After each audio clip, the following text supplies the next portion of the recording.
Reach out, oh, with Ray and Steve.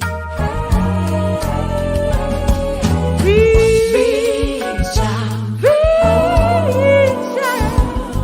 with Ray and Steve.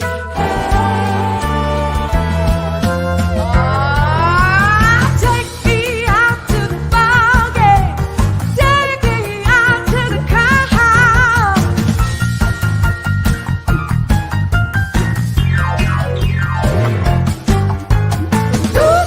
Root for the home team.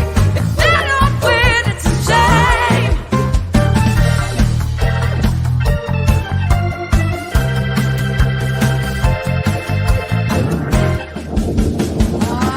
Play ball. Hi, everybody, and a very pleasant good evening to you wherever you may be.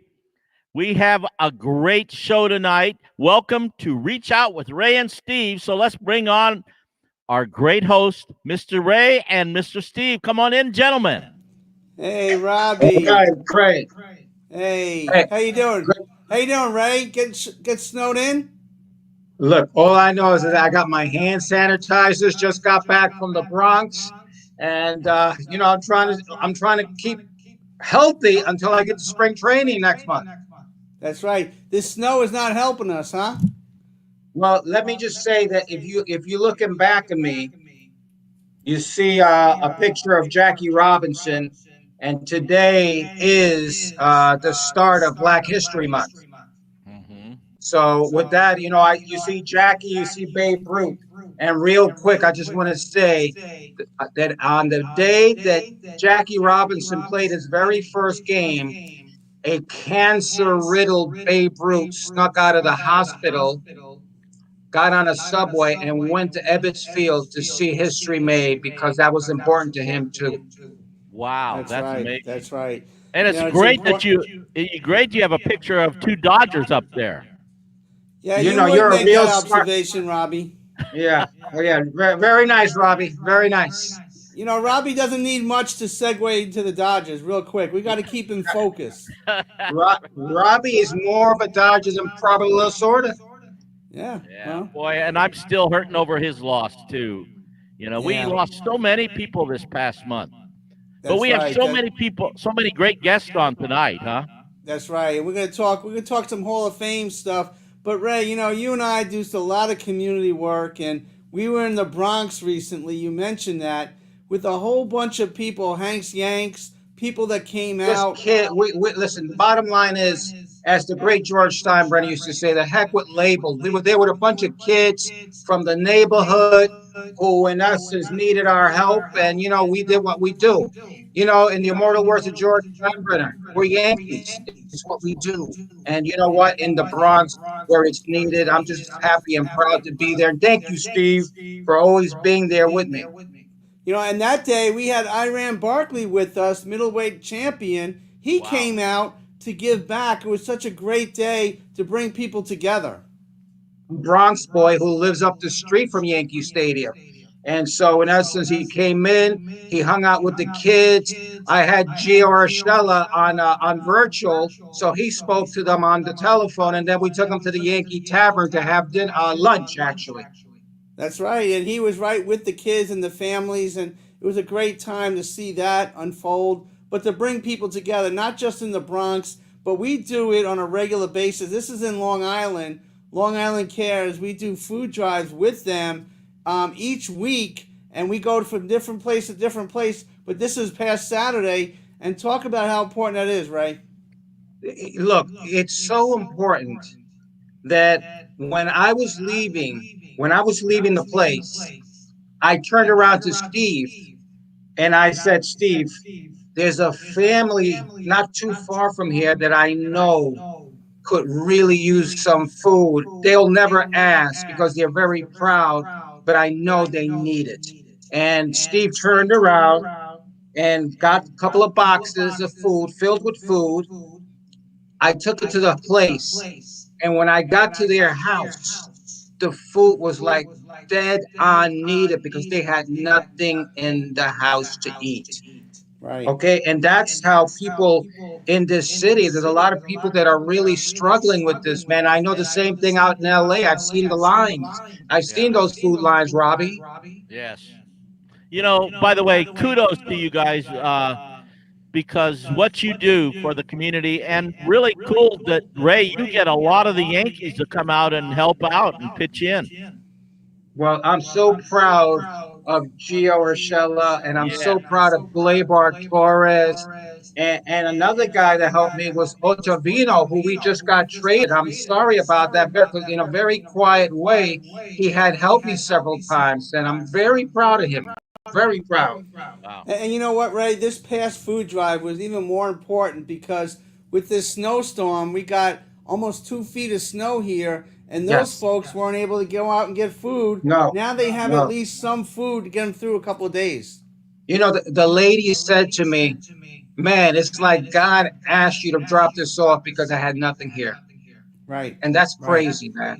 Right. Well, that's what, when you guys do that, what you're doing is you're sharing God's love by giving food and everything you do to reach out. Yeah. Thank Well, you. it's so very important. But we, like you said, Robbie, we have a loaded show. But Yeah. we established this great panel of people because we're going to talk about the Yankees and baseball, but potential Hall of Famers. And let's bring them up one by one. I don't know if Bob Clappish is there. Let's bring him up. Bob Clappish, Ken Davidoff, Kevin Kiernan, Brian Koch, David Grafstein, if he's there. Brian Hotch. What's wrong with Hotz, you? Yes. Okay, there we go. A nice picture there. And Marty Brunman, a Hall of Famer announcer from the Cincinnati Reds. Let's bring everybody on. This is an amazing panel that we have.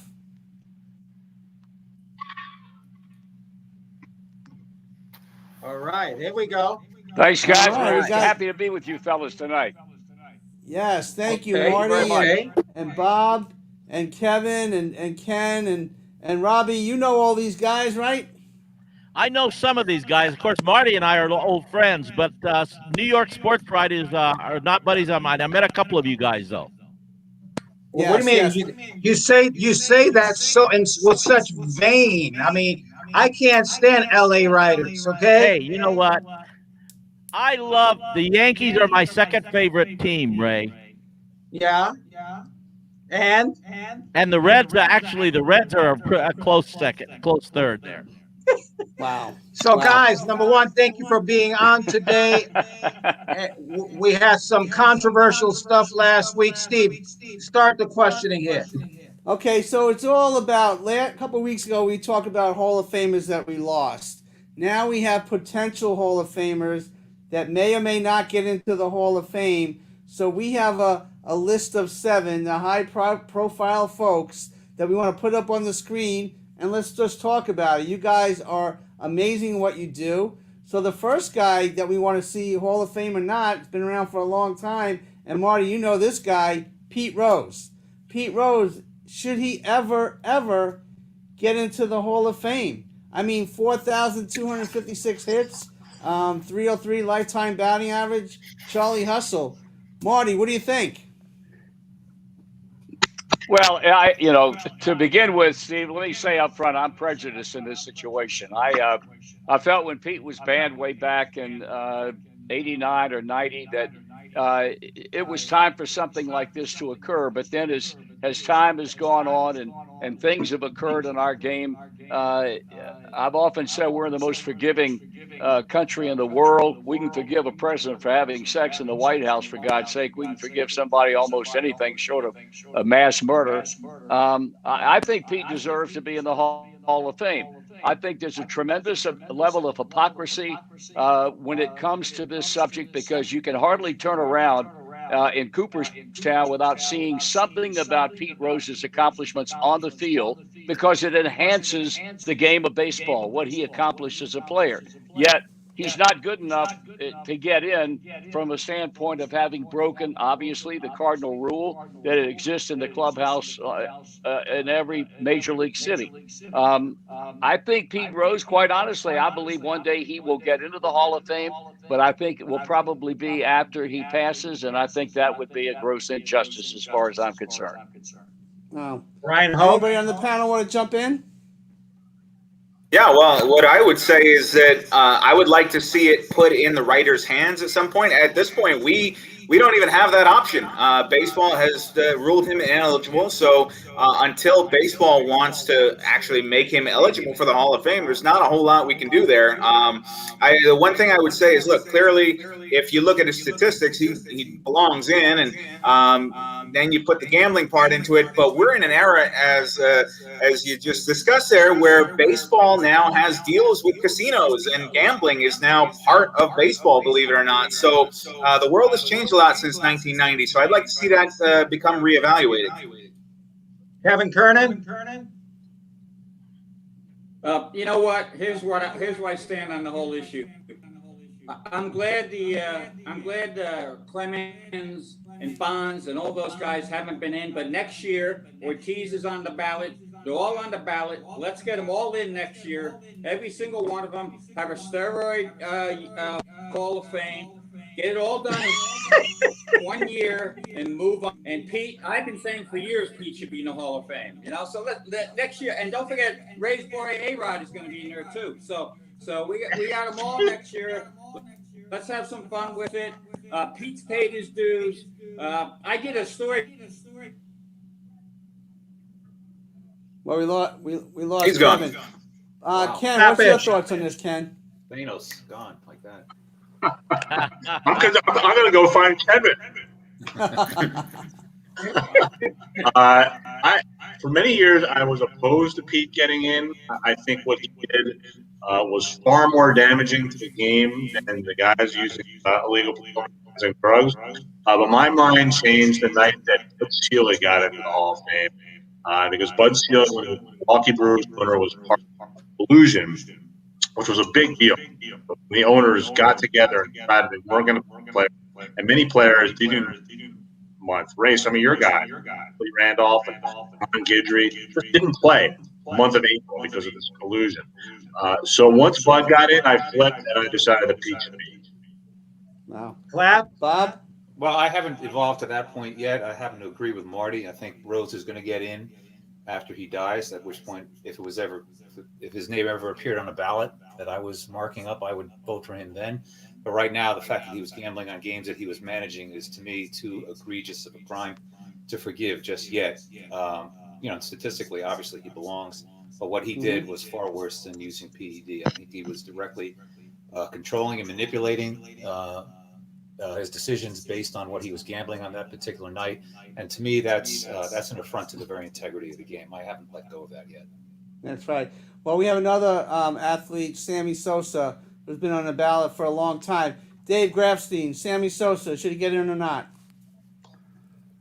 Personally, I don't think Sammy Sosa was a Hall of Famer prior to the steroids, so I think I'd put him probably in a different category than maybe Bonds and Clemens and A-Rod. It's hard to keep. It's hard to separate the two. That's why you almost have to put them all in at some point, because to start judging people and trying to figure out who is on it and who is not is very difficult. So I think at some point, even including Rose, you have to say, okay, have they paid the price? Has the punishment fit the crime at this point? With Pete Rose, was 30 some odd years later, he's probably paid the price. The fact that these guys all have the scarlet letter on their chest as having been accused or maybe even admitted to steroid use maybe is enough at this point.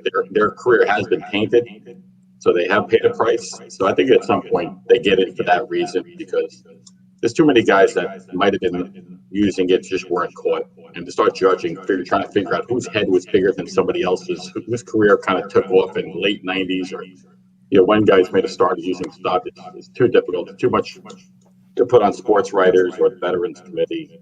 So I probably at some point would just let guys in, but with some sort of notation. And the notation probably can be simply the fact that it took Barry Bonds 10 years to get in when he's one of the probably 5 greatest hitters of all time. Right. And another guy, let's talk about Curt Schilling for a moment. Bob, what's your thoughts on Curt Schilling? I wrote about him a couple times last week. Obviously, he's a very difficult, ornery guy, and I think obviously he's got some sort of behavioral issue, angry at the world. But you know, I still believe he belongs in the Hall of Fame based on his achievements on the field, especially in October. I don't hold his politics against him. And apparently a lot of writers who I know are liberals didn't hold it against him either. He got more than 71% of the vote. So, you know, Schilling's idea that there was some conspiracy against him is not true. I mean, he's close, and he probably would have gotten in next year if he hadn't, you know, declared war on the writers once and for all this past week. You know, the whole issue is whether or not the morals clause and the character clause applies to him. And to me, that applies to what you do and your conduct on the field. What Curt Schilling believes about, you know, about Donald Trump and about Antifa and about the Capitol riots, to me is immaterial.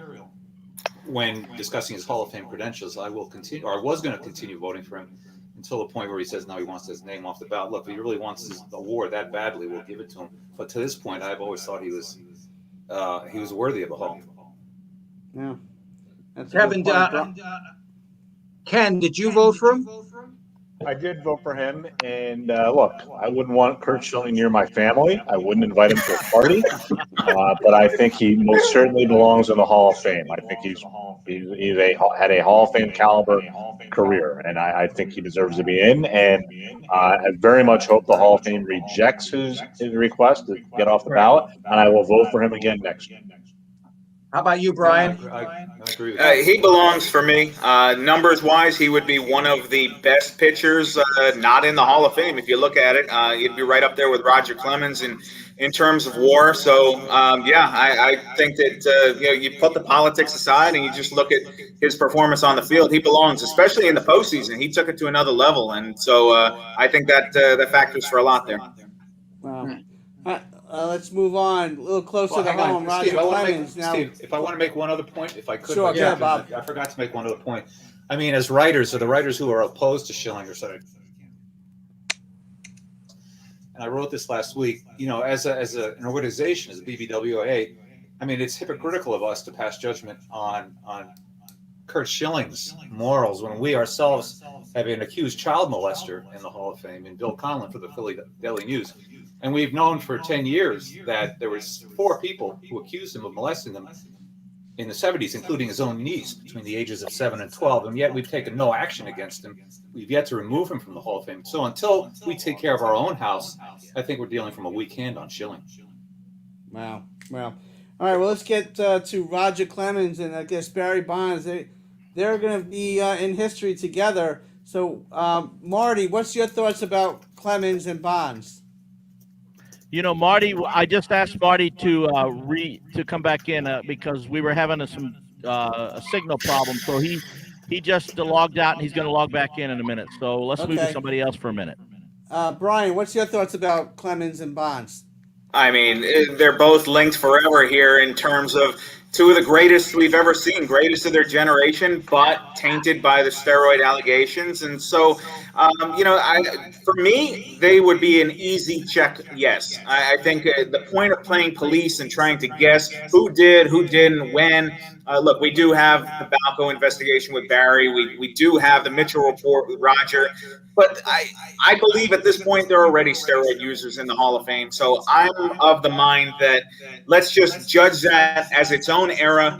It happened. Clemens, if he was on steroids, he was probably facing guys who were on steroids. So the whole game is just kind of out of whack at that point. We judge it as its own generation. Was he one of the greatest to play the game? Yes, he was. Check. He's in.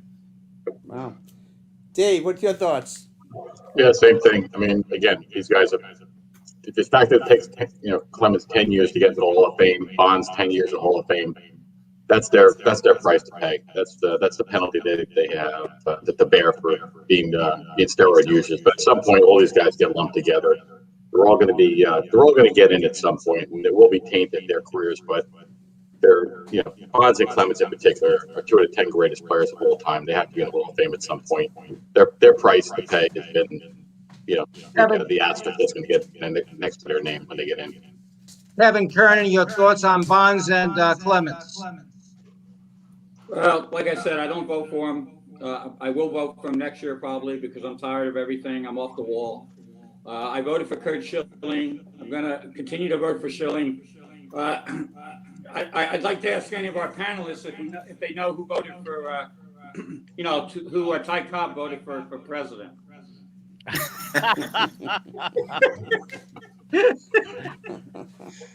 That is funny. Exactly. My point exactly. Just because, and you guys have all heard the story. You guys have been in the clubhouse as much as I go back. I covered all these guys. Years ago, Ed Wade said it best about Schilling. On the day he pitches the horse, the rest of the week he's a horse's ass. So you know what? The beauty of baseball is baseball. And I think we've forgotten that across the board, how the game is played now. It's over nerding, and I want to prove it with my shirt, if you can see it, over nerding. That's what we got going on in baseball. So, Where do I get one of those, Kevin? You can go to ball9.com, or ball9 tweet, and you can get one. And it's sure to be a hit at all the. Too bad there aren't the winter meetings and the GM meetings, because all the GMs, the assistant GMs that walk by with their phones up, you can wear the over nerding shirt and get their attention. All right. That Well, is great. Steve, I want to jump off of the Hall of Fame thing, and from a personal standpoint, I got to ask Brian Hoke and the rest of the guys. Number one, is Gleyber Torres a shortstop? He's a shortstop because they're going to play him at shortstop. He'll be standing at shortstop on opening day, and I think the rest of it remains up for debate. I didn't love what we saw last season, but clearly he's got what is he, 24 years old? I mean, he can certainly improve. So that's something that he and Carlos Mendoza are going to hammer down on during spring training, and they want to get there, But Brian Cashman said Gleyber Torres is better at second base. They just have a great second baseman in DJ LeMahieu. Clapp, you wrote a great story last week, and you brought in Roberto Alomar.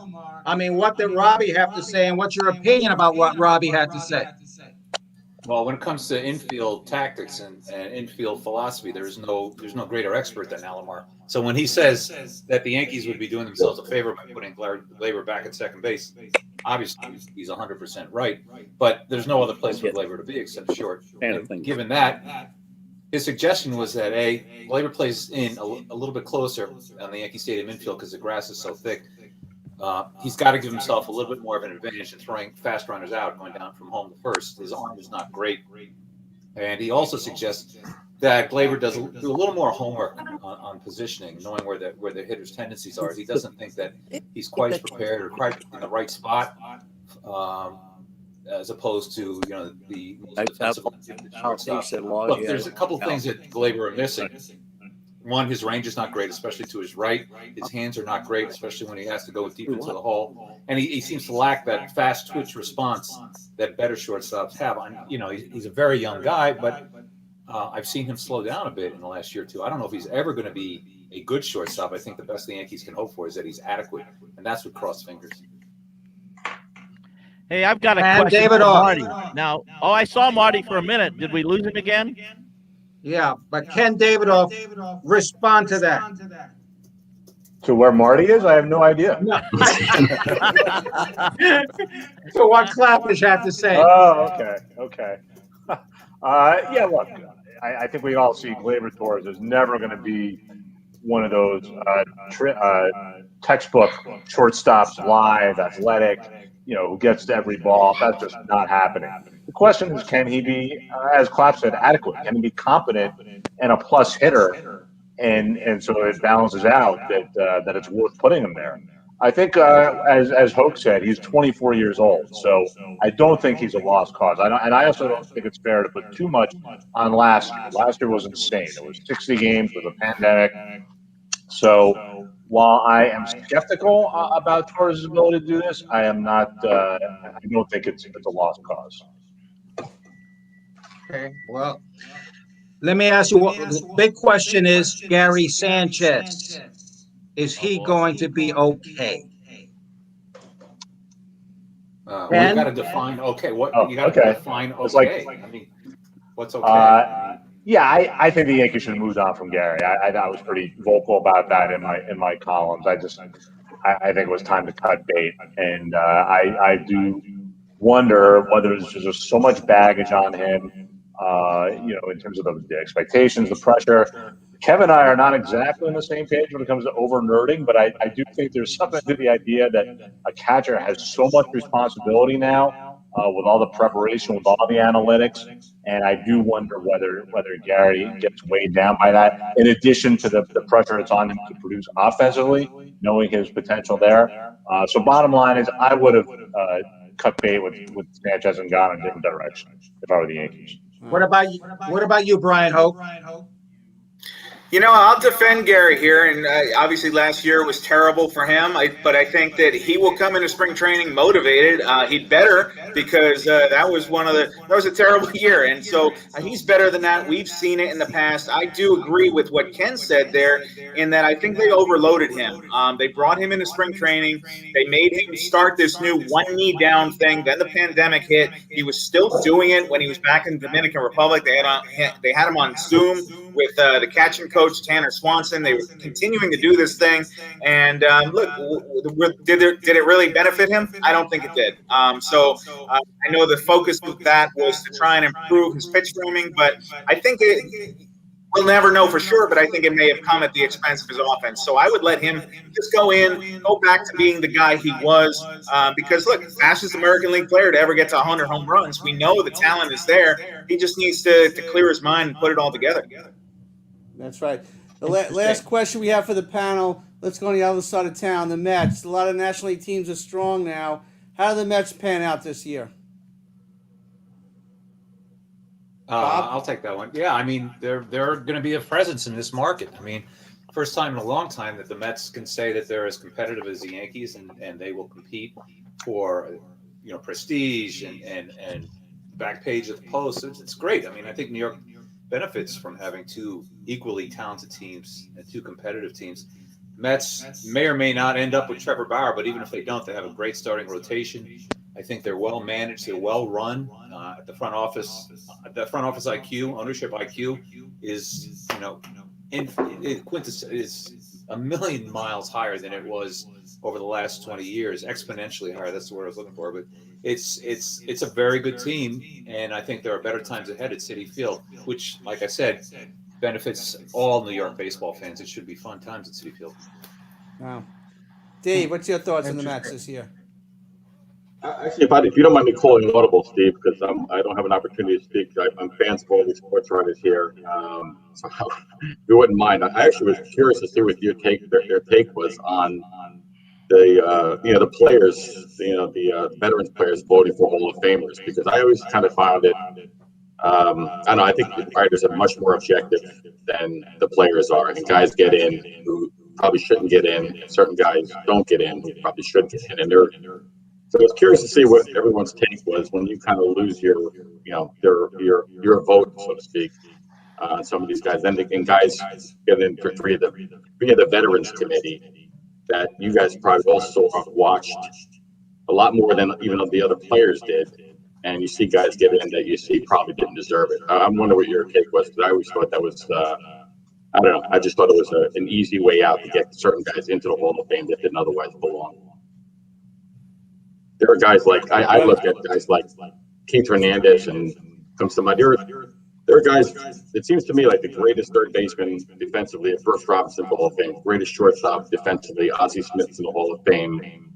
They weren't necessarily great hitters, they were solid hitters, but they leave out other guys like Keith Hernandez, who's, in my opinion, the greatest defensive first baseman. And I'm a Yankee fan, and I think he's a little bit better than Mattingly. Why aren't those guys who also hit 300 and hit 20 home runs, 100 RBIs in the Hall of Fame? But never even get a mention. Keith Hernandez. Let me jump in here, Ray. Gil Hodges should be in the Hall of Fame. The Veterans Amen. Committee has been screwing it up the Veterans Committee has been screwing up for decades. Harold Baines got in because of the Tony La Russa connection, and and also Jerry Reinsdorf. I don't have any problem, and I wrote this column this week. I don't have a problem with the Veterans Committee as long as we get the first shot. And if they want to get them in, and people know for the most part, it's the Veterans Committee that made that mistake. So let them make their mistakes. I think that I'm not going to let them ruin it for me, the voting, and I made that clear. And I know all these guys here that we're looking at today. They do their homework. We may not always agree, but they do their homework. And I think the writers do a great job. And we live in a society where it's so easy to tear down. The reality is that the Hall of Fame is a great place, and the writers should take a bow, because I think the BBWA guys do a fantastic job. Real quick on the Mets, the only thing I want to say about the Mets is I hope GameStop buys an ad for the outside wall this year. And, if the players hit a home run over to GameStop, or maybe even into the second deck, and I know Ken appreciates that. Then I think that makes it a lot more interesting for the Mets this year. But they've actually gotten off to a little rough start if you look at it. But I think it'll be better, like Bob said, down the road. And I spent a lot of time with Ron Darling this week talking to him about it, and he likes what's happening. They're stronger up the middle. Let's go back to baseball. Lindor is good up the middle. McCann is good up the middle. And I missed out on the Gary Sanchez thing, but the Yankees should make him a DH. And the first time I saw Gleyber at Trenton, I turned to whoever I was with that day and said, he's not a shortstop, he's a second baseman. My mind hasn't changed. That's right. That's right. Well, gentlemen, thank you so very much for your time and thoughts. And this has been a great segment for us. And God bless all you guys. Stay safe. Thank you, guys. You got it, guys. Thank you. See you guys. Thank you. Take Thank care. you. So we have another pitcher, another Yankee, and we're going to get him on the phone. And Ray, talk about David Wells for a moment. Well, is Marty Brenneman still on with us?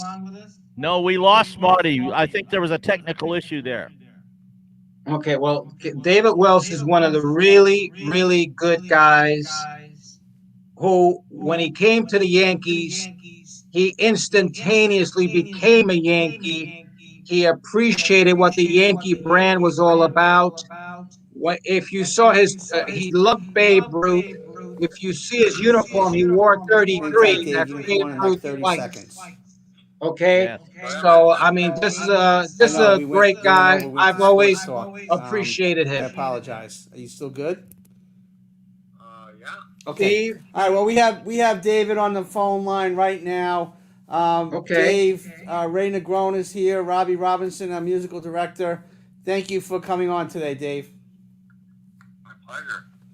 Yes, we just talked about, first of all, you've been involved with your Perfect 33 Foundation and doing great work out there. How important is that for you, but also for the community, because we're all struggling right now? Oh, it's very huge. Going up to San Diego, you've got all the military towns, Navy, you got the Marines, you got the Air Force, you got Top Gun over there in Miramar and all that, but our Navy SEALs over there in Coronado. And, just growing up in the 60s, watching these guys coming back from Vietnam and really not understanding the full value of what these guys did for us in a nonsense war back then. But, to me, but a lot of guys came back screwed up, and not knowing that until later on in life, and getting to know these military guys and seeing how, screwed up how they come back. And it's, some guys come back fine, some don't. So I started a foundation, to help these Navy SEALs and military for traumatic brain injury. So I've been 5 years solid. We just had a great event in October out in San Diego.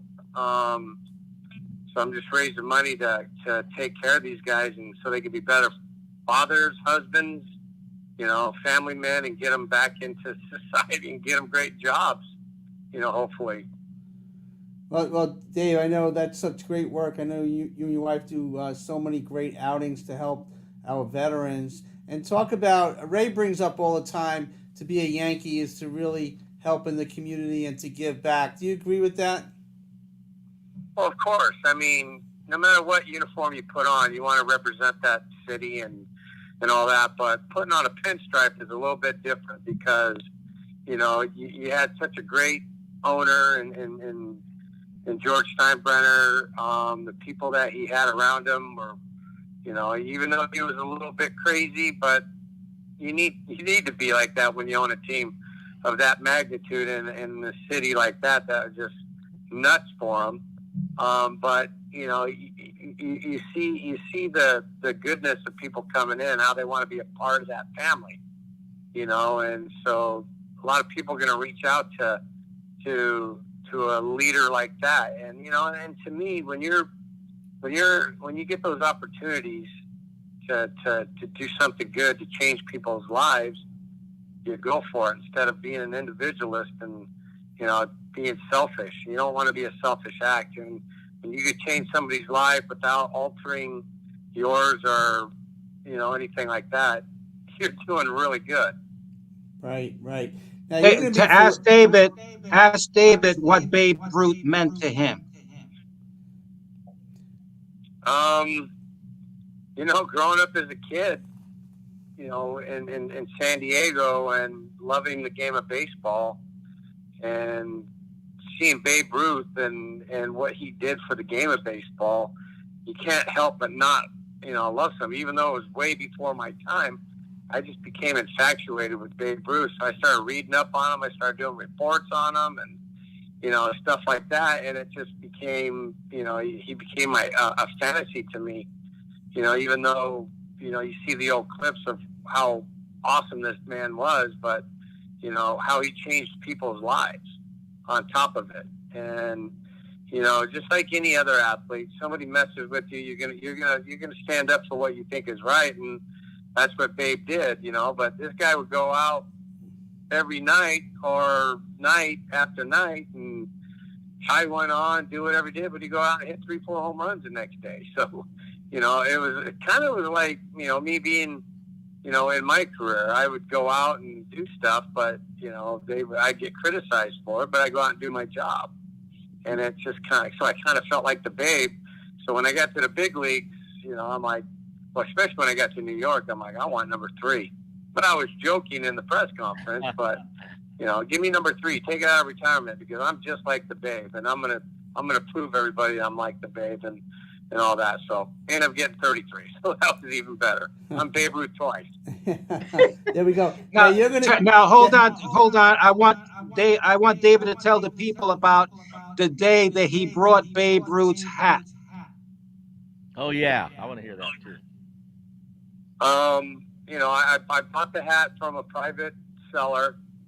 You know, I paid $35,000 for this hat. People thought I was nuts, but I'm like, I thought it was cool. I mean, I get to own a piece of history. I get a Babe Ruth actual game used hat, and so it was pretty awesome. And when I got it, I go, you know what? I'm gonna wear this son of a gun in a game. And word got around that Joe Torre. Joe came up to me and says, "You're not wearing a hat in a game." I go, "Oh yes, I am." He goes, "No, you're not. It's not required uniform." I said, "Joe, of all people, you should accept this because you're a historian. You're a New Yorker. You know, you would appreciate that more than anybody." But he didn't, and I'm like, "I don't care. I'm wearing this hat." So we were playing Cleveland, and I put the hat on a warrant. He got pissed. So he made me take it off after the first inning, and then I don't think I saw the third inning after that. So he jinxed me, but he ended up finding me, and you know, I'm like, whatever. If you want to be that shallow, go ahead. But it was worth the fine. Trust me. Wow. Hey, but David, I was with you. I was with you in Texas when you brought that hat. And I actually had asked you, because I'm crazy, if you would wear it in the game so that we could have the Babe spirit escape the stadium finally. Well, I know. I remember that because I bought it from the guy that was in Texas, the guy that knew the private owner. So that's why I picked it up. So, but yeah, I mean, I told you I was going to wear it, and I did, Ray. So I'm a man of my word. Well, the thing about it was the next day, I was praying to God that the story wouldn't get big so that I wouldn't get blamed. I was thinking you might drop a dime on me. And so when I picked up the paper, it was in the front page. I just said, oh my God. But when I got to the stadium, Torre never said anything, so I knew you didn't say anything. Well, you know, to me, it was was just one of those things that you just can't help but wear it. And I don't know if it added value to the hat. I would say it probably declined. But when I ended up getting rid of the hat, I prospered from that hat, and I'm still prospering from that hat because I ended up selling it. I think I ended up getting like $600,000 for it. Oh my And God! so I bought a condo here in Florida, and then somebody offered me last year. The condo offered me $1.2 million. So this hat just keeps growing and growing. So thank you, Babe Ruth. That is great, Dave. Dave, hang tight because we have a guest that knows you. And Robbie Robinson, can you intro our next musical guest? Yes. Our next musical guest. Well, I brought in a ringer to do the introduction for him, and so I will say his name. His name is Mr. Bones Malone. And now this guy, if you've ever seen the Blues Brothers, he's one of the Blues Brothers. His name, of course, is Bones, taken for the fact that he plays trombone, but he not only plays trombone, he plays every wind instrument from the tuba all the way to the piccolo. He's played with about everybody in the whole music business. This guy has played with Paul McCartney, Frank Zappa, and everybody in between. He was in Blood, Sweat, and Tears. He was the music director on Saturday Night Live, and he was in David Letterman's band for 25 years and the horn arranger. And so I'm going to bring in a ringer. The leader of the Letterman band is going to come in and do the introduction. So let's bring Paul in. Hey, Robbie. It's Paul Schaefer. I understand you got my old pal Tom Malone with you tonight, and I just want to send him all my love.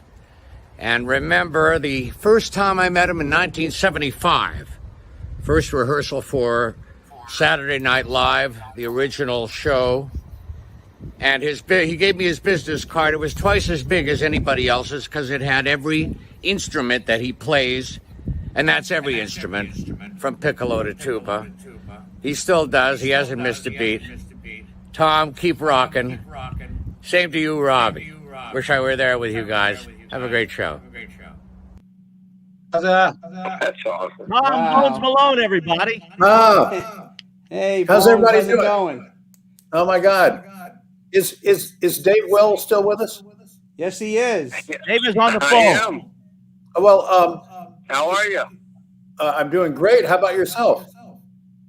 I'm doing great as well. You know, I'm in a state that you got free will. You can live your life down here in Florida. So, you know, we're not locked up. I was in California and I said, I'm out. So my wife and I, we got out, we moved to Florida, and, you know, we got some freedom here. You know, it sucks because I'm from one of the greatest states ever, you know, being in San Diego, the best city ever, and you can't do nothing. Our governor there locked us out, so I moved. Well, you know, Dave, we have 24 inches of snow on the ground, and it's still snowing. So that's a good reason for you to be proud of being in Florida. San Diego. Recently, I've been playing with Gary Sinise and the Lieutenant Dan Band, and we entertain the military. We've hit, in the last 5 years, hit every major military base in the United States, and also Puerto Rico, Guantanamo Bay, and we play the Navy Hospital in San Diego every year. Yeah, that's awesome. I met Gary 75-year anniversary of Pearl Harbor. I went there with Donnie Edwards, who was with the foundation. Now he has his own foundation, the Best Defense Foundation for World War II vets, and he takes them back to Normandy and, you know, obviously Pearl Harbor and all that. So I got to meet Gary just briefly after he did a speaking engagement there. But, you know, I know his military background and, you know, and the Gary Sinise band, so it's pretty awesome. So he's a great guy. He's awesome. Wonderful guy. And that was my first gig with Gary, was Pearl Harbor 75th anniversary. My father was a Navy pilot who survived Pearl Harbor. Wow. Oh, that is awesome. I mean, I tell you what, I get goosebumps right now because that's probably one of the greatest moments in my entire life.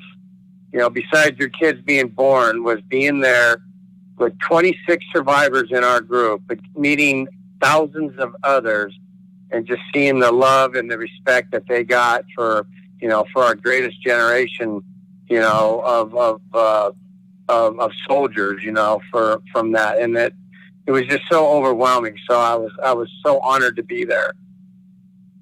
I was honored as well. Do you recall being on the David Letterman show and coming up to the band dressing room? I do. I was there. I do. I was there. Yeah. I know. That's where I met you, and it was awesome. I mean, obviously, I remember going to David Letterman another time. I just as a guest sitting in the stands, and I know David didn't like to have him there, but I went there, and it was Johnny Winter. Johnny Winter was the musical guest there, I guess.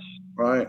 From it, I don't know if you remember. He played with you guys and Paul and all that, but it was pretty neat. And then then it was Edgar Winter, and then I met Johnny Winter here in Florida a couple of years ago before he passed. So wow. I got to meet both brothers. So it was a trip, but it's an honor. I love blues, so obviously, you get to meet those guys. But I can imagine all the people that you've met. I'm jealous.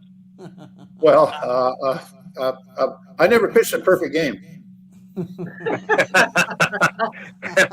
That's all right. You played with the best musicians in the world, and if it wasn't for music, I don't think I would have been the baseball player that I was, because I played the music before I pitched. As Ray would walk in and hear the music blaring, that was me. Yes. Wow. Yeah. That is great. I was actually pretty good in Little League, third base, but I ended up my path in life led me down the music thing, and but I tried to find my baseball cards from 55, 56. We lived, I was a military brat until I was 11.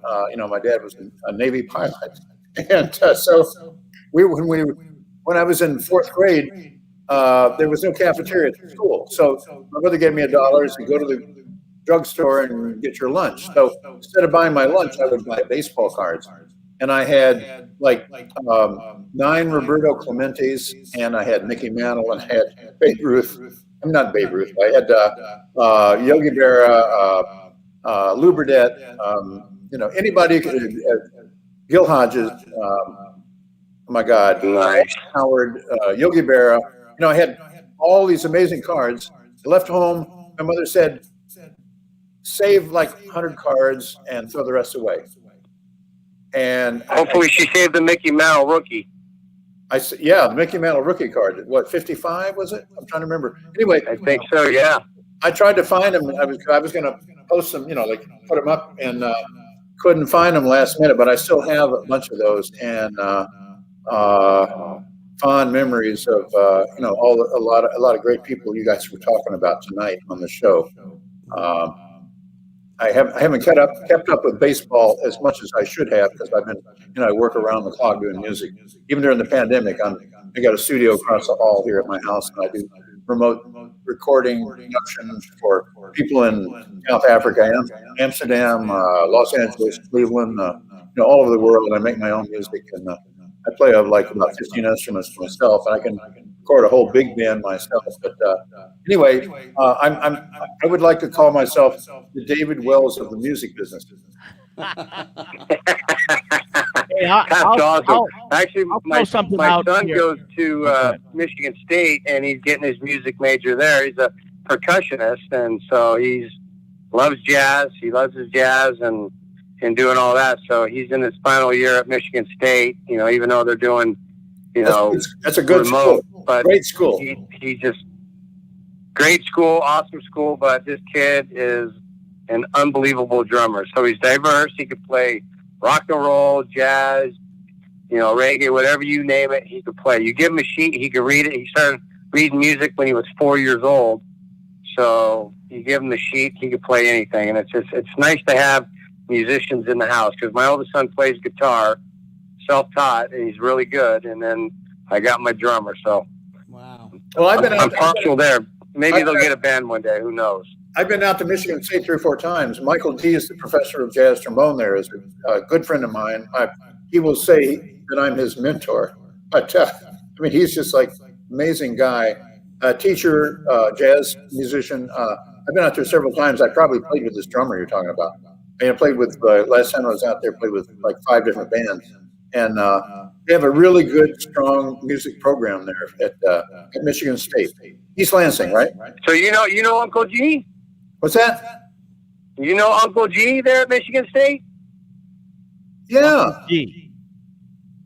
Yeah, he's the percussion guy. He loves me. I met him and he was a big bass player. He talked about Derek Jeter because Derek Jeter was from his hometown there in Kalamazoo, but he runs the percussion part of Michigan State in the band there. So it's great. I've met him. He's a wonderful man. Wonderful.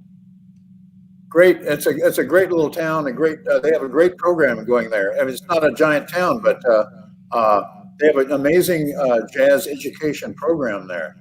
When I was growing up, there wasn't much jazz in the colleges, but nowadays you can go to any major university and they've developed the teaching of jazz, and like if you can play jazz music, everything else is easy.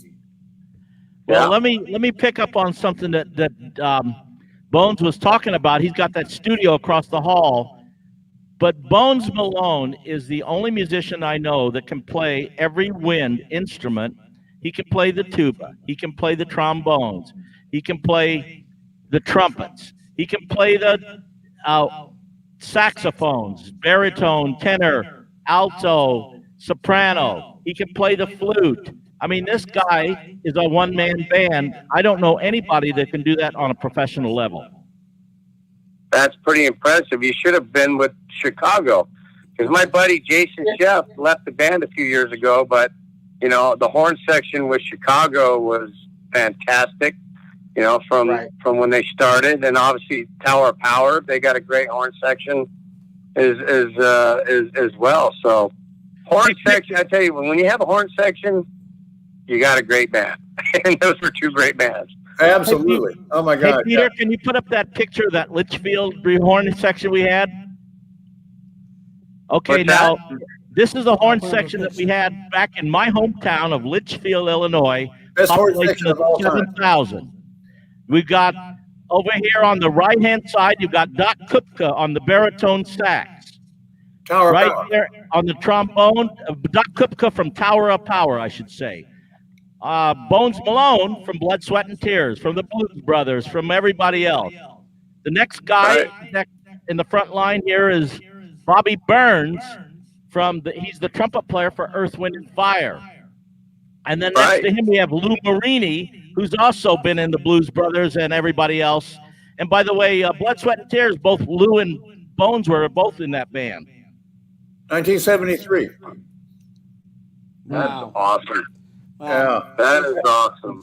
That's one of the probably the best all-star horn section I ever played in, and Robbie put it together. That was a pretty good section for Litchfield, Illinois, huh? Oh, there we are. Oh my God, look at there this. we go. Oh man. Oh. So, Bones, Hey, let's- talk about your friendship with Robbie.